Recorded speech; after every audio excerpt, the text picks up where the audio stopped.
2002 সালে বিবিসি একটি পোল করে যেখানে প্রশ্ন করা হয় সর্বকালের সেরা ব্রিটিশ কে ছিলেন।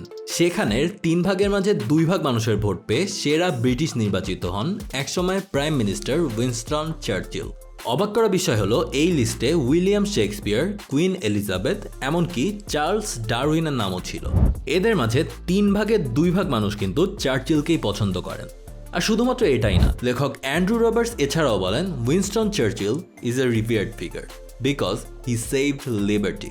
সর্বোপরি এটা বোঝা যায় ব্রিটিশদের নজরে উইনস্টন চার্চিল একদম সেরা প্রধানমন্ত্রী। আর বিভিন্ন টিভি সিরিজ আর মুভিতে তাকে অতিরিক্ত গ্লোরিফাই করে দেখানোর মাঝেও কিন্তু এটাই বোঝানো হয়। But the man had a massive dark side. আর ইউরোপীয়দের চশমা খুলে যদি নিরপেক্ষভাবে তার দিকে তাকান তাহলে এই ডার্ক সাইডটার পরিমাণই সব থেকে বেশি মনে হবে। আজকের ভিডিওতে এই উইনস্টন চার্চিল এতটা গ্লোরিফিকেশন পাওয়ার আসলেই যোগ্য কিনা এবং ইউরোপিয়ান এবং নন ইউরোপিয়ান পার্সপেক্টিভে তিনি কেমন মানুষ ছিলেন সেটাই দেখানোর চেষ্টা করব। সো হ্যালো, আমি Labid Rahat and welcome to my channel. শুরুতে চলুন এই উইনস্টন চার্চিলের শুরুটা কিভাবে হয়েছিল সেখান থেকে শুরু করি। 1874 সালে ইংল্যান্ডের অক্সফোর্ডশায়ারে জন্মগ্রহণ করেন উইনস্টন চার্চিল। এরপর তিনি 1893 সালে ব্রিটিশ আর্মির ক্যাভেলরিতে অফিসার ক্যাডেট হিসেবে যোগদান করেন। এর পরের বছরেই তিনি সেকেন্ড লেফটেন্যান্ট হিসেবে কমিশন প্রাপ্ত হয়ে হ্যাম্পশায়ারে যান। আর সেই বছরই তিনি কিউবাতে যান, সেখানে স্বাধীনতা যুদ্ধের ব্রিটিশ অবজারভার হিসেবে দায়িত্ব পালন করার জন্য। আর তারপরের বছর তিনি আসেন ব্রিটিশ ইন্ডিয়াতে। এখানে দীর্ঘ 19 মাস থাকাকালে তিনি কলকাতা, হায়দ্রাবাদ সহ বেঙ্গালুরুতেও যান। বলা হয়ে থাকে এই সময় চার্চিল নিজেকে রাজনৈতিকভাবে সচেতন করার কাজে লেগে যান। পরবর্তীতে তিনি ব্রিটিশ আর্মি হয়ে সুদানেও বেশ কিছু সময় কাটান এবং পুনরায় 1898 সালে ব্রিটিশ ইন্ডিয়াতে ফিরে আসেন। এখানেই তিনি তার মিলিটারি ক্যারিয়ার সমাপ্ত করার সিদ্ধান্ত নেন এবং 1899 সালের 20 মার্চ তিনি সেই সময় বোম্বে থেকে জাহাজে ওঠেন দেশে ফিরে গিয়ে রাজনীতিতে তার কর্মজীবন শুরু করার জন্য। দেশে গিয়ে তিনি 1900 সালে মেম্বার অব দ্য পার্লামেন্ট বা এমপি নির্বাচিত হন। আর তারপর তার রাজনৈতিক জীবন মোটামুটি বেশ রঙিন। 1910 সালে তিনি হোম সেক্রেটারি হন। আর প্রথম বিশ্বযুদ্ধ শুরু হলে তিনি আবারও কিছুদিনের জন্য রাজনীতি ছেড়ে সেনাবাহিনীতে সার্ভ করেন। আর তারপর এক এক করে চড়াই উতরাই পার হয়ে 1940 সালে প্রথমবারের মতো প্রধানমন্ত্রী হয়ে তিনি ইংল্যান্ডকে দ্বিতীয় বিশ্বযুদ্ধ জেতান এবং এরপর আবারও প্রধানমন্ত্রী হন 1951 সালে। এই তো গেল উইনস্টন চার্চিলের জীবনের একটা ছোটখাটো বর্ণনা। এখন কথা হলো, ভিডিওর ইন্ট্রোতেই বলেছিলাম তার জীবনে কিন্তু একটা ম্যাসিভ ডার্ক সাইড বা খারাপ দিক রয়েছে। এখন চলেন এক এক করে এই ডার্ক সাইডগুলো জানা যাক। একেবারে প্রথম কথা হলো, উইনস্টন চার্চিল একজন মারাত্মক লেভেলের বর্ণবাদী বা রেসিস্ট মানুষ ছিলেন। 1937 সালে তিনি প্যালেস্টাইন রয়্যাল কমিশনে বলেন যে তার কাছে মনে হয় না আমেরিকার আদিবাসী রেড ইন্ডিয়ান বা আফ্রিকান কিংবা অস্ট্রেলিয়ান কালো মানুষদের সাথে কোনো ভুল কিছু করা হয়েছিল, বরং তার কাছে মনে হয় আরো উন্নত প্রজাতির বিচক্ষণ মানুষেরা এসে এসব আদিবাসীদের জায়গা নিয়ে নিতে পেরেছে। অর্থাৎ একই সাথে এই লোক চরম লেভেলের বর্ণবাদী এবং হোয়াইট সুপ্রিমেসিতে বিশ্বাসী। আর এটা ছাড়াও তিনি রেশিয়াল হায়ারার্কি বা জাতিগত শ্রেণীবিন্যাসেও বিশ্বাস করতেন। জন চার্মলির মতে চার্চিল বিশ্বাস করতেন সাদা চামড়ার প্রোটেস্ট্যান্ট খ্রিস্টানরা সব থেকে উন্নত আর সবার উপরের জাতি, আর এর ঠিক নিচেই ছিল সাদা চামড়ার ক্যাথলিক খ্রিস্টানরা, আর একেবারে নিচে আফ্রিকানরা। আর ভারতীয়দের মাঝে যাদের গায়ের রং একটু উজ্জ্বল তারা আবার এই আফ্রিকানদের থেকে একটু উপরে অবস্থান করছে। মানে বোঝেন অবস্থা, সে সময়ের একটা সুপার পাওয়ারের প্রধানমন্ত্রীর কি মেন্টালিটি ছিল। আর এটা ছাড়াও তার আমলে কিন্তু 50-এর মনান্তর বা 1943 সালের দুর্ভিক্ষটা হয়েছিল বাংলাতে। এটা নিয়ে চ্যানেলের একটি আলাদা ভিডিও আছে যেখানে তার ভূমিকা নিয়ে কথা হয়েছিল, না দেখে থাকলে সেটা আই বাটন থেকে দেখে আসতে পারেন।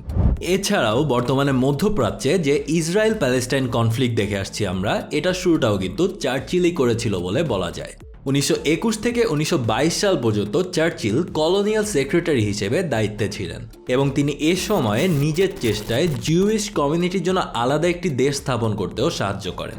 1920 সালের ফেব্রুয়ারির 8 তারিখ তিনি জেরুজালেমে প্যালেস্টিনিয়ান আরব নেতাদের সাথে বসেন এবং সেখানে বলেন জিউরা সারা দুনিয়াতে যে ছড়িয়ে ছিটিয়ে আছে তাদের জন্য একটি নির্দিষ্ট দেশ বা কেন্দ্র ঠিক করে দেওয়া অনেক বেশি জরুরি, যেখানে তারা আবারও একত্রিত হতে পারবে। আর তাদের এই কেন্দ্র বা দেশটার জন্য নাকি ফিলিস্তিনি সব থেকে উল্লেখযোগ্য জায়গা, এটা উইনস্টন চার্চিল তখন বলেছিলেন। আর এটা ছাড়াও এই ইসরায়েল প্যালেস্টাইন কনফ্লিক্টকে উস্কে দেওয়ার জন্য সারা জীবন ধরে অনেক মন্তব্য তিনি বিভিন্ন সময় করেছেন, যার মধ্যে সবগুলো নিয়ে হয়তো আর কথা বলা সম্ভব না। কিন্তু তার আমলেও ব্রিটিশ পলিসি মধ্যপ্রাচ্যের দিকে আরও বেশি আগ্রহ দেখানো শুরু করে। এর মাঝে আর একটা এক্সাম্পল দেই আপনাদের। প্রথম বিশ্বযুদ্ধের পর আরবের বিভিন্ন দেশগুলোতে যখন ফ্রেঞ্চ ও ইংরেজরা ভাগ বসাচ্ছে, তখন ইরাককে ভাগ করে সেখানে কিংডম অফ জর্ডান নামের একটি দেশ অনেকাংশেই তার কারণেই তৈরি করা হয়েছিল বলে মনে করা হয়। এই ব্যাপারে ক্রিস্টোফার ক্যাথারউডের উইনস্টনস ফলি বইতে বলা হয়েছে, ব্রিটেন ইতোমধ্যেই ফরাসিদের এই অঞ্চল দেওয়ার প্রতিশ্রুতি দিয়েছিল, কিন্তু কিছুটা সংশোধন করার জন্য এবং কিছুটা অর্থনৈতিক কারণে চার্চিল একটি একক জাতিরাষ্ট্র ইরাক তৈরি করেছিলেন এবং অন্যদিকে হাশেমাইট নেতাকে এমন একটি দেশের রাজা বানিয়েছিলেন যার সাথে তার পূর্বে কোনো সম্পর্কই ছিল না। এবার মিডল ইস্ট ছেড়ে তার নিজের দেশের কাছের একটি দেশে যাই। 1919 থেকে 1921 সাল পর্যন্ত আয়ারল্যান্ডে স্বাধীনতা যুদ্ধ চলে। এই সময়ে Winston Churchill Ireland Republican army বা আইআর এর বিরুদ্ধে তার ব্ল্যাক অ্যান্ড ট্যান্স আর্মি প্রেরণ করেন।